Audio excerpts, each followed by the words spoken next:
Welcome to the new Melle Pulse, where we are uniting communities on common ground. We're telling stories, sharing information, and spotlighting people making an impact in our community. New Melle is our heart, but the Pulse beats far beyond our city limits. Okay, welcome to another episode of the new Melle Pulse. Today we've got some pretty exciting content. We have our very first guest. Bill Carrier from Citizens for Smart Growth in St.Charles County. Yes. We've been talking the last couple episodes about the development, kind of trying to start to lay the groundwork for people in our community who maybe aren't well versed into it, but want to be because they don't really like what they're seeing around them. And just also to start the conversation and keep it going in our community. And so, we're bringing Bill on to help fill in some of those holes about the tall tree development that we've been talking about. And then also what their group has experienced as they've created this grassroots effort to. Exactly. It's a brilliant organization. Bill is just like a regular person, just like all of us, who in his retirement phase got together with a bunch of other people and decided to create an organization that is a community action organization, and they are on the front lines, to be quite honest. And they've pioneered so much in terms of interjecting themselves in processes that haven't been interjected in quite a long time. By citizens, right. Exactly. And so we're really excited to give you a window, just a small window into Citizens for Smart Growth in St. Charles County with one of the representatives, Bill Carrier. There is a number of other people who are involved in the group. We're going to have an awesome conversation with him, and we look forward to sharing what we got. Yeah, let's get into it. All right, well, here we are with Bill Carrier from I always say this wrong. It's Citizens of Smart Growth. Citizens for Smart Growth in St. Charles County. Okay, there we go. Welcome. Thank you so much for having us. We appreciate it. Yeah, so. You just got back from a trip, didn't you? I did. My wife and I just spent 2 weeks in Botswana. We're very much into wildlife and natural settings, that kind of thing. And so I had a great time and glad to be back trying to... Seems like you're back to work right away. Yeah, absolutely. I already attended a county council meeting and had a meeting with one of our newest county council members, Councilwoman York, which went very well. And so, nice. We're back into it. And it's notable that you're in your retirement age and you're working. Yeah, so this is not how I planned things. I retired after 35 years as an aerospace engineer. I'm sure you can guess where. And look forward to doing some flying and doing a lot of photography. And we had built our dream home out here in the rural part of Wentzville down Wilson Road next to the Bromelsack Park. And so it was just focused on all of that until I think it was April of 2023. Those of us who live in the Highway DD corridor, as we like to call it, saw these little signs from St. Charles County saying, "Notice of public meeting." And we were like, what is this all about? And with a little research, found out that on about 350 or so acres that are right in the middle of the Highway DD corridor, a local developer was planning to put 556 homes, quite dense development. And people need to understand the surrounding area there is made up mainly of individual residences of 3 acres or more, or small family farms, a lot of horse farms, small cattle farms, that kind of thing. And so our local residents started to kind of communicate with each other. We attended some of the first meetings that the county held as per their process. And fortunately, our local county councilman, Joe Brazel, was really instrumental in bringing us together and encouraging us to organize. And so that was absolutely key to this. And so 4 of us came together, each with unique skills. I'm an engineer by trade, so I look at things very kind of analytically and process driven. We had a guy with a marketing background, a guy with a finance background, and also a former executive in a local company out in Chesterfield who has all the network and the connections, which are so critical to getting things done. Yeah. And so the 4 of us came together and formed Citizens for Smart Growth in St. Charles County. We've been active not only in trying to influence, I'll say, how development is occurring in our specific area down the Highway DD corridor, but since then have been looking at this general trend of, I'll just call it somewhat unrestrained or overdevelopment that's just cascading through southwestern St. Charles County. And now, if people don't know, the next step is northwestern St. Charles County. They have been kind of left alone for a long time, and I think developers are starting to look kind of north of Highway 70 and up and out in that area, in the St. Paul area, kind of. Oh, that's interesting, because that was when we looked at the last episode, we looked at the 10-year or the future land use map. Right. And we noticed, we have our new Melle area is a lot of that. Yes. 3-acre, I think the color was like a light white, yellowy kind of color. And then the only other chunk left in our district or in our whole county was the St. Paul area. And I made a note of that, and I thought that was interesting. And so of course that would make sense that right. That's because we also listened to the economic or the 2024 report, and that's what he was just like, yeah, we're running out of land to develop. Yes. And so then that immediately cues me that okay, well then we know where the next. And it's interesting statements. When utilities or developers say we're running out of land, I take that with a big grain of salt, because really what that comes down to is a question of how much work do they have to do changing the topography, exactly. Bringing in services, that sort of thing, in order to develop the land. And they're used to, in this part of the county, big open tracts of relatively flat land that's easy access with the main transportation arterials or highways. And now that those are starting to disappear, they're kind of bemoaning, oh, we're running out of land. They can develop all sorts of things, sure. right? There are companies that specialize in moving dirt and putting in utilities. Back in January at a meeting of the St. Charles County's Master Plan Steering Committee, which, if folks don't know, is comprised primarily of representatives from utilities and developers and real estate firms and that sort of things, small business associations and people that are focused on commerce. Mm-hmm. The executive director of Duckett Creek Sewer District, a guy by the name of Keith Arbuckle, stated, and I quote, "We are going to blow up Highway N with houses," end quote.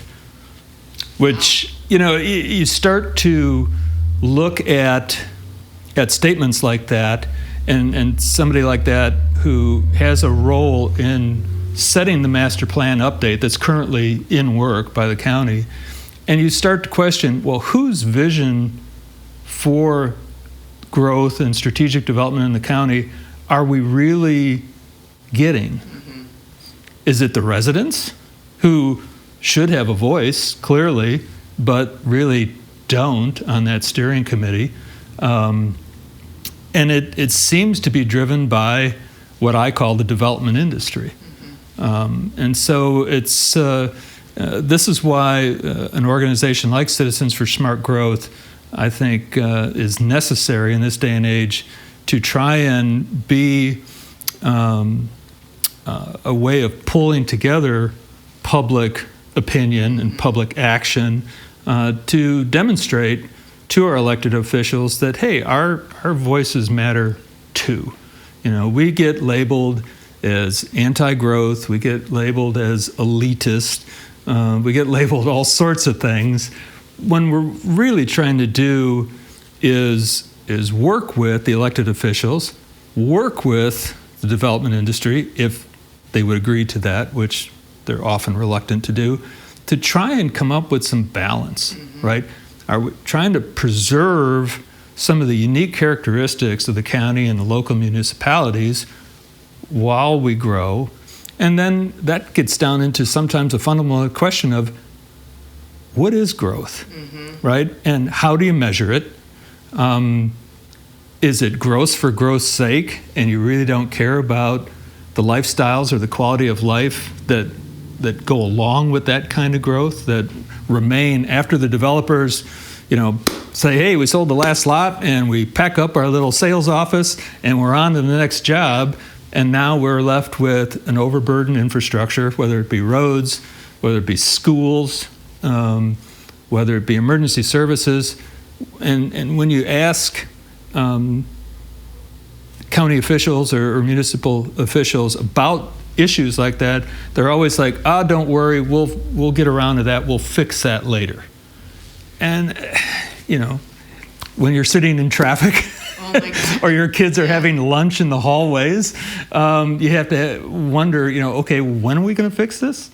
That is like just us in the last 2 episodes that we covered, and listening to Elman speaking directly of his vision, and that was one thing he talked about with MoDOT, and how 10 years ago or whenever they did that, the widening of Double D, which is literally adding a 12-inch shoulder, that was making it safe. But the way he explained it was that it was deadly. People were getting hurt. People were dying. So, we finally worked with MoDOT and we helped. I think they even helped put in some of the money. And it's but if you're creating this problem of the overdevelopment and MoDOT can't keep up with you, then isn't it your responsibility to address the problem and then fund it yourself? I mean, I would think safety and people dying and and groups could argue, what should lead the other, right? Should development lead the infrastructure? Should infrastructure lead the development? And really, what you're seeking there is parity, right? You want them to kind of edge along with together. Each other. Yeah. I can see it from a developer's perspective or a utilities perspective.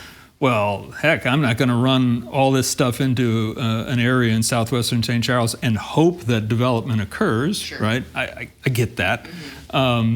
So you would hope that there's more kind of integrated planning that occurs there. And again, I see the biggest issue with the situation that we have right now is how do we get the voice of the local residents directly involved and impactfully involved. Go back to the master plan. They do have an online survey that citizens can provide inputs to the master plan. I think it's been closed now.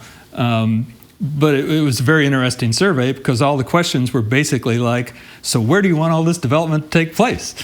Instead of, do you want development or don't you want development? That question wasn't even asked.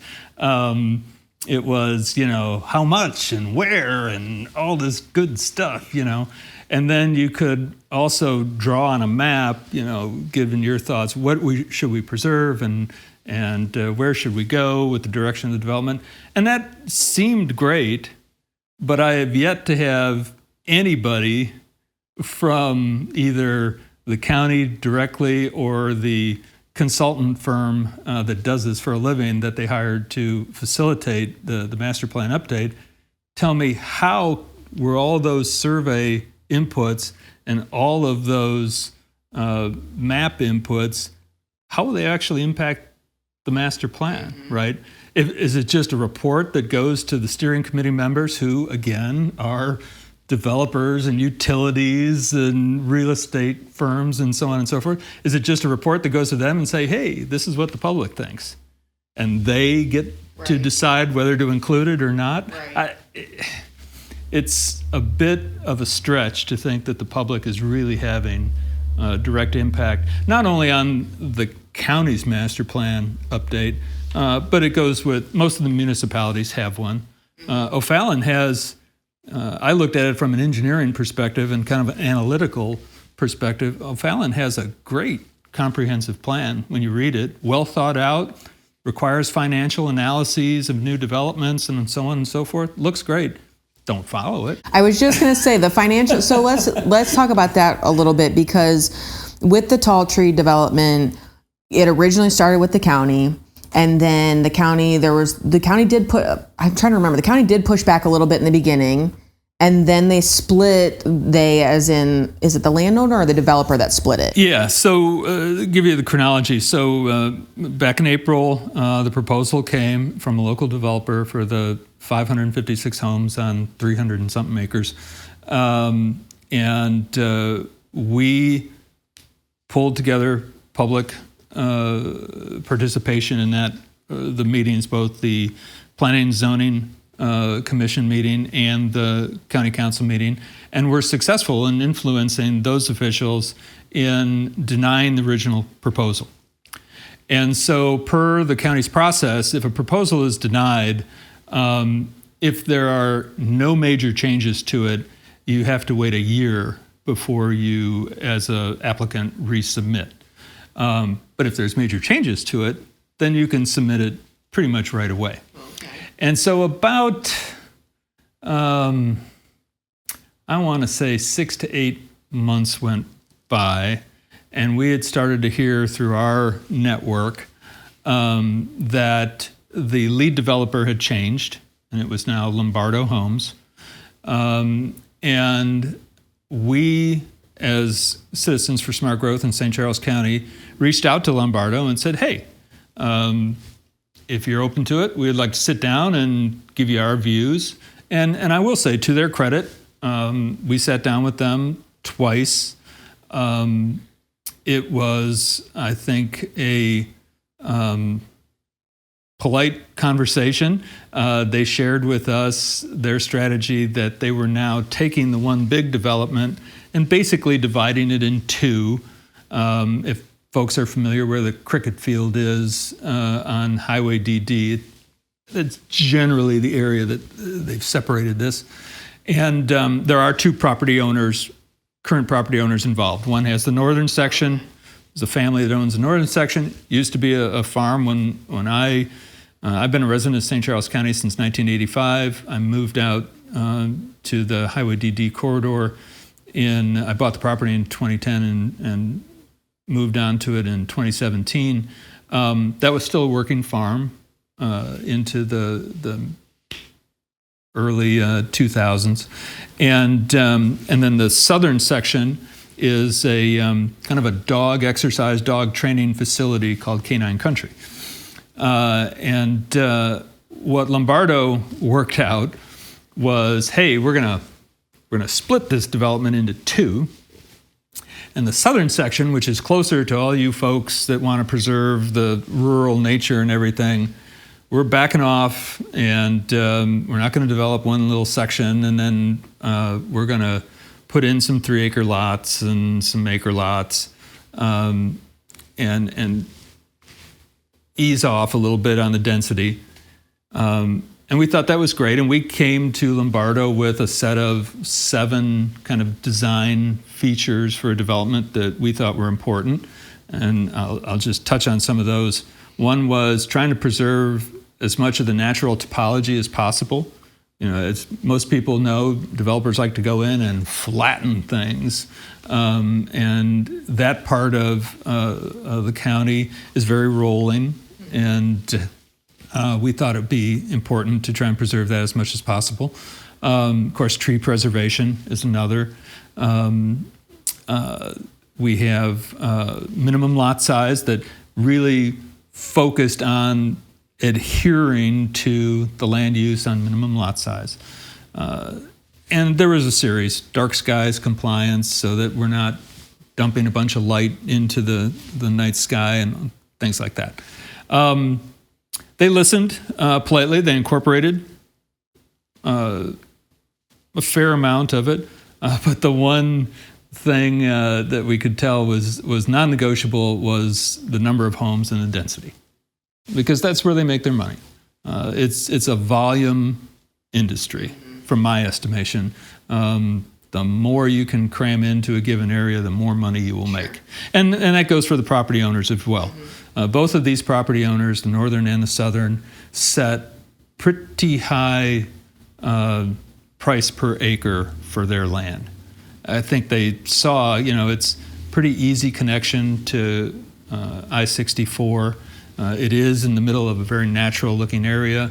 It borders bush wildlife, for God's sakes. And so they stuck a high price tag on it, and then the developer, of course, to make their requisite profit, has to do certain things, right? And density is a big part of it. Where our negotiations with Lombardo broke down was they refused to tell us what they were planning for the north. And that set off alarm bells with us, that they weren't going to try and incorporate the design features that we were talking about and ease off on the density. And so what they did was they split the development. County has the southern portion. We're going to annex the northern portion to the city of O'Fallon that is more supportive of denser developments. They have a pretty good set of land use regulations, but all of these different local governments have ways of working with developers to approve things and waive things and such like that. So what happened, long story short, was when the southern section came up for a county approval, the developer made it clear, unless you approve this, if you don't approve it, we will annex the whole thing to the city of O'Fallon. And so we tried to negotiate with the county council. Again, Joe Brazel was really our strongest supporter, has been since day one. The other county council members, when we tried to show that the annexation was non-compliant with Missouri state statutes, they were like, oh, you don't have a legal case, we don't believe you. We said, well, at least could you hold up approving this until the developer shows what they're planning for the north, so you get the whole picture. And we had council members saying, nope, that's none of our business. If they choose to annex it to O'Fallon, we can't worry about that, even though they're talking about the annexation, which removes that property from the jurisdiction of the county and takes it to O'Fallon, but they didn't want to worry about that. Unfortunately, Councilman Mike Elam just would not listen to our desire to keep the conversation going, keep the negotiations going. He was adamant, nope, we're going to move forward, we're going to take a vote. And that's the night that over 180 people packed the county chambers, expressing their opinion. That was the one where it was like super hot and people were overheating. Super hot. There were people out in the entryway. I actually have a really good picture, which I'll just share real quick. But it was, super packed house. You can see all around. There was people out in the hallway where they could hardly even hear. And I remember Brazel being like, "This is trying to call that out and saying." Right. This isn't. We need to postpone this. We'd exceeded the limits of the room, right? The capacity of the room, and it's interesting. Back in 2023, when we did the first round, where it got denied, the county, recognizing that the public was very interested in this, moved the planning and zoning and the county council meetings to the family arena, right? Which we had the floor covered with supporters, and people spoke at length, very passionately. And of course, planning and zoning denied it, much to the surprise of the county executive, who asked his staff the next morning, what the hell happened? And then it went to the county council vote, and it was denied there. And so I think some members of St. Charles County government learned, boy, we need to stay the heck out of the family arena and have all these people show up, right? It is interesting, as we were talking before, about what's a magic number for the public to show up and really represent their opposition to something. I'm not sure there is a magic number. Right. I think when government officials want to say, it's just a few of you nutcases out there complaining about everything, and only 20 of you or 50 of you show up, right. that's not important. Well, unless you provide a way for more of the residents to show up and recognize that, let's face it, people have busy lives. Exactly. Right, and people have kids to take to school or get from school, or they work second shift and sports and all of that sort of stuff. I once on Facebook, trying to get people to come to a meeting, had a supporter, and again, with all good intent, say, well, what you guys need to do is rent a bus and drive around and pick us all up and take us down to the council chambers and then bring us back home. And I'm like, well, okay, Yeah. I get it. We really try to facilitate participation and Right. keep you informed. I think can only we're do going to so have to much. draw the line on being a transportation service. Bill, what did you distill from your experience at that, at that packed meeting? Like, did that change your perception of the process in any way? I think throughout this, and it wasn't just that one event. I think the first iteration where they ended up denying it, I think they were so surprised by the organized response that it really shook them. The second time around, several months later, they had a chance to kind of recover.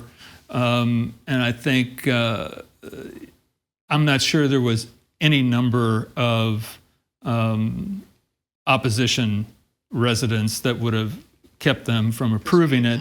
This crazy threat of annexation, municipal annexation, again, they look at it from two different views that to me are incongruous. The first view is, oh my gosh, municipalities are going to annex everything if we don't stop it, and so to protect the residents of the county, we'll make sure we stop these annexations. And the way they stop the annexations is they agree to what the developer wants, right?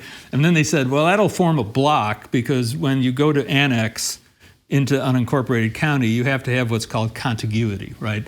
The current city limit of the municipality wanting to annex has to literally physically share a property line with the property they want to annex. And there are some requirements about that, length and percentage and so on and so forth. But the other way they look at the annexation, like I said before, is, okay, they're opposed to the annexation, but you won't go nose to nose with the municipality and say, hey, I'm going to stop you from doing this. What you're proposing is non-compliant with the state statutes. We'll see you in court. The county will not do that.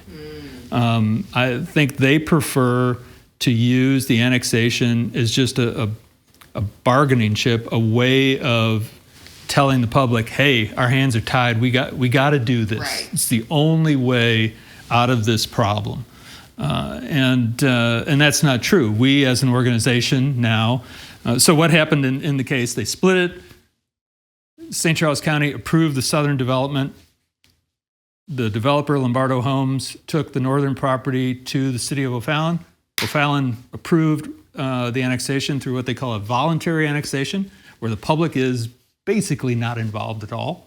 It just takes an agreement from the landowners and the city.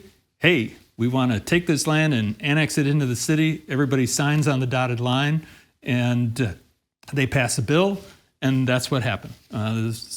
O'Fallon City Council approved the annexation of about 130, 160 acres on the northern side, And in due course, Lombardo said, hey, we're going to build about 269 homes there,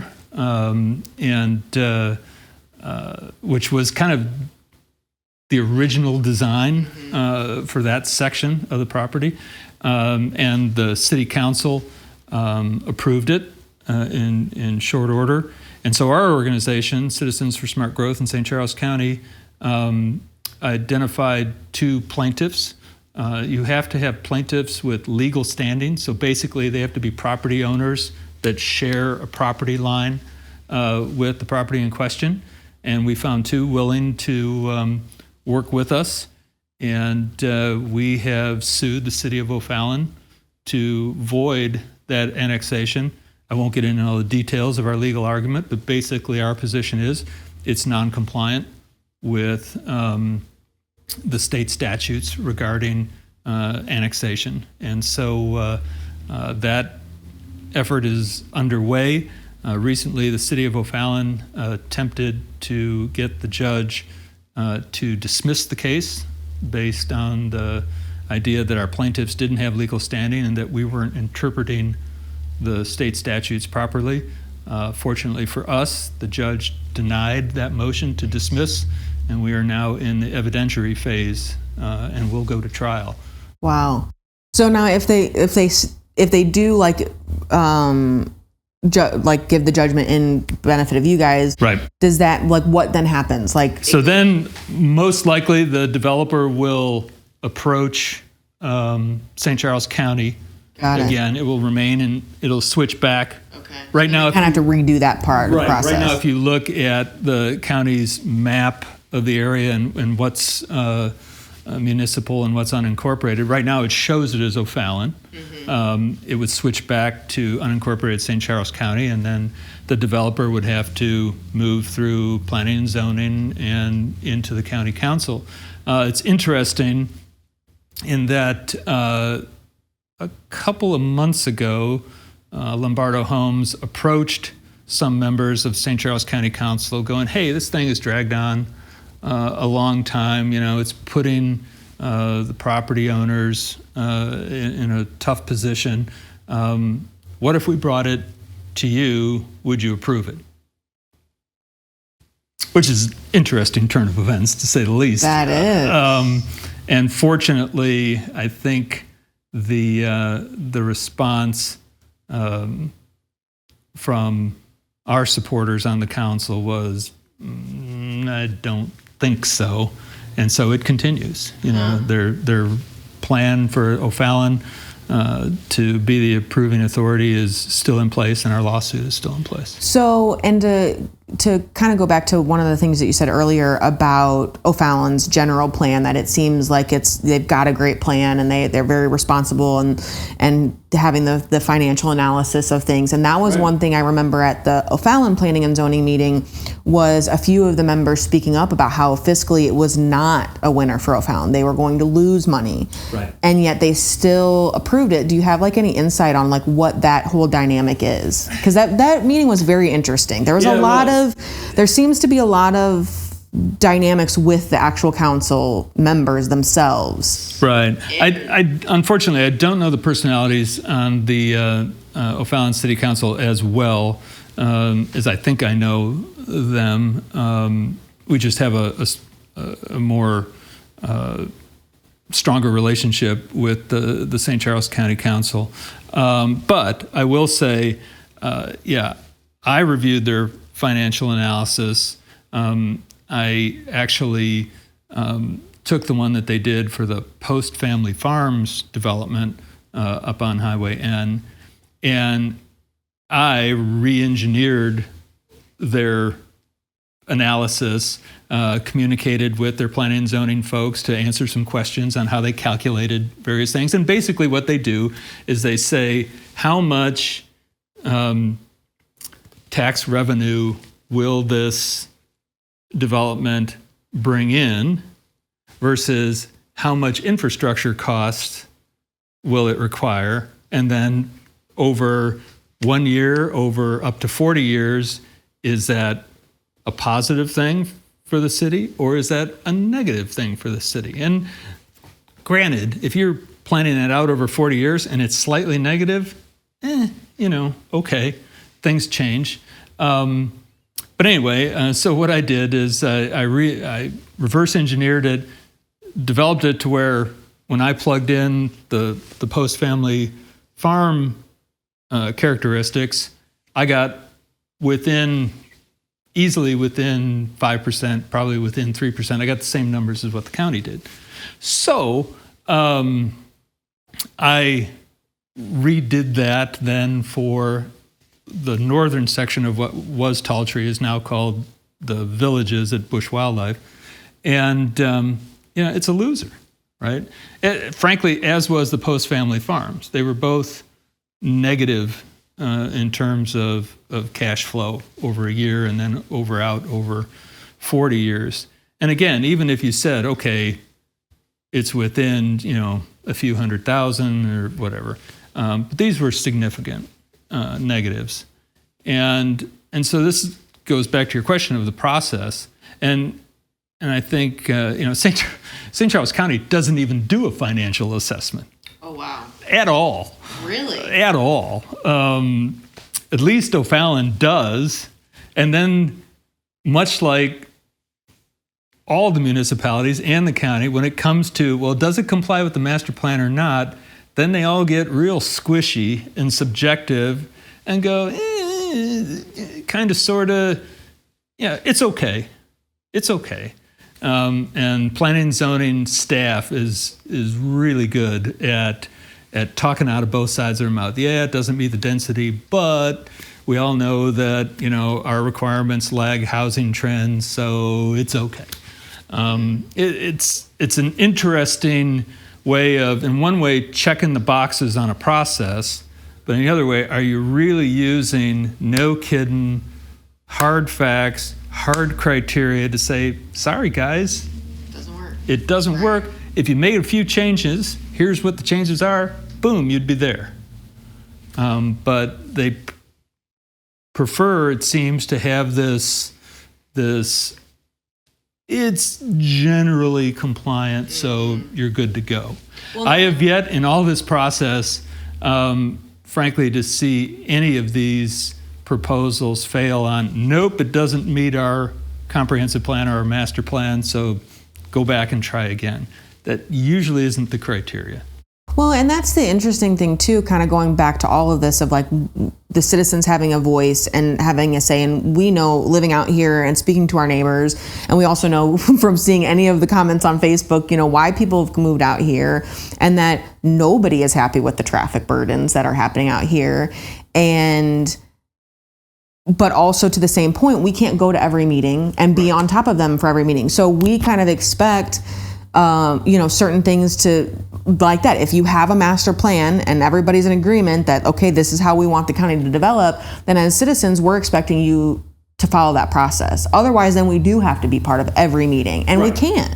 No. And they don't want us to, because that was the other interesting thing I've picked up on a couple of these, watching some of these council meetings, is there's definitely comments made a lot about, well, luckily nobody's here that is opposing this in the audience. They don't want people there. It's at least that's the vibe I'm getting from some of these statements. I don't want to make the general. No, I think a lot of our officials do want to get public opinion. The other mechanism that's in place, I think, on all of these councils is whose district is the development proposed for. And so if it's proposed for a certain council member's district or ward, then I think there's a lot of deference a lot of times to that individual council member, and say, well, are you are you approving it or are you against it? Because they know what goes around comes around, right? At least that's personal opinion, my observation. I am sure that there are some that stick to the facts and use their heads and their hearts to make what they think is the right decision. But again, you're right. There's limited, I think, opportunity for the public. What emails are great, if folks are looking for a way to participate, sending an email to the Planning and Zoning Commission or the city or county council. Emails are great. Phone calls are a lot better. Okay. I think they're just more effective because you have a dialogue, right? Most of the folks probably listening to this have an inbox that just goes chunk, and our elected officials are no different, and so I sympathize with them on that manner. Personal conversations, if you can meet informally or at an event or something, and that's why coming down to the council meetings or the Planning and Zoning Commission meetings and speaking your views, I think is a very important thing for people to do. Our organization, we're trying to look broader. I know we've been tagged by a couple of council members, particularly in O'Fallon, as a one-issue organization that's all about highway DD and so on and so forth. And we've tried to broaden, but again, we're kind of a grassroots community action organization. Guys are doing this in their free time. We've been fairly successful getting donations from the local community. We've raised well over $25,000. Now, pretty much all of that passes directly to us and goes to lawyers, which, okay, that's what we're trying to do in order to take kind of direct action on some of these activities. We are starting to get a little bit more politically involved. We don't want to be a political action committee, but when you've tried your best to communicate with a particular elected official as to what your and their constituents want or are opposed against, and they have a track record of kind of ignoring you, then you have to say, well, do we have the right elected official? And so in this last municipal election, we formally endorsed several candidates. We made gains, particularly in the O'Fallon City Council and other municipalities. About 4 of our candidates ended up winning, which we thought was great. Yeah. I think we're going to be much more involved in the upcoming county executive election. I think there's... Yeah, because that's an interesting one that seems to be shaping up. Yeah, it is. And we're not yet ready to endorse anybody. We're really evaluating. We need to sit down with all the candidates. We still got some time there. We have track record of experience with at least one. So we need to kind of understand where the others are coming from. Because the county executive role is a very critical and very impactful role. We've seen with County Executive Ellman and his vision to want to develop the county to the utmost. That flows down into the entire administration of the county government. Impact on planning and zoning staff, impact on the county councilor, the county attorney, right? The county executive can kind of set the strategy and set the goals and objectives, and they all salute and go, yes, sir, we're going to follow through on that. And so they enable, a lot of that vision. And so, again, I just want to emphasize, we are not anti-growth, we are not anti-development, we are not elitists trying to keep people out, but we do think that as you move about the county, there needs to be consideration for existing residents and a way of transitioning between the rural parts of the county and the more suburban parts of the county. And it shouldn't be abrupt where on one side of the street you have a small farm, and the other side of the street, you've got 5-story apartment buildings, right? It's just, let's try to figure out transition. And then transition is in the eye of the beholder, because I've talked to a lot of officials who go, oh yeah, that's a real smooth transition there. And you're like, well, I don't know about that. But I will say, I think in our conversations with county residents, I think a lot of the rural residents of St. Charles County feel completely abandoned by County Executive Ellman's administration. Yeah. All right. Well, let's pause it there. So far we've covered a lot with Bill. This is obviously going to be a lot of conversation around this. There's a lot to cover. So we're going to break this up into 2 episodes. So make sure you join in next week as we finish this conversation with Bill and about our development in our area and what as citizens can we do to make sure our voices are heard. Bill mentioned a lot of resources in this episode, and we also want to provide some more things that he didn't mention. So if you go down in the description, you'll see a lot of the different links there, as well as a direct link to go and support Citizens for Smart Growth in St. Charles County. Thank you guys for always tuning in, and we look forward to seeing you next week. Yes, and last thing, sorry, make sure if you do have any feedback or comments or things you want to submit to us, please visit our website, oh my God. Dude, I told you. I said it right one time earlier today. Did you hear that? I did. You did say it right. But okay, I'm going to do it. We said last episode. You just said you're going to do it. You did. NewMellePulse.news. Yes, and also we are here at the Friedens Community Center where we are building community here. So if you're looking for a place to rent for an event, if you're looking for a office space to rent, we have some subscription-based options. Come see our farmers market that we're doing every Saturday out in our parking lot. We have a gardening course that's getting ready to start. So if you haven't signed up, it's probably too late at this point by the time you watch this, but we plan on bringing more content like that to our community. So if there's something you're looking for, again, visit our site, submit that feedback, let us know. We'd be happy to have you here in this space and help us build community. We're the faces and voices behind the New Melle Farmers Market, the Country Market, the New Melle Food Co-op, Friedens Community Center, the NewMellePulse.news, us, and 3 other amazing board members, and a whole lot of community input and volunteer hours. So thank you so much. We'll see you next week. Bye.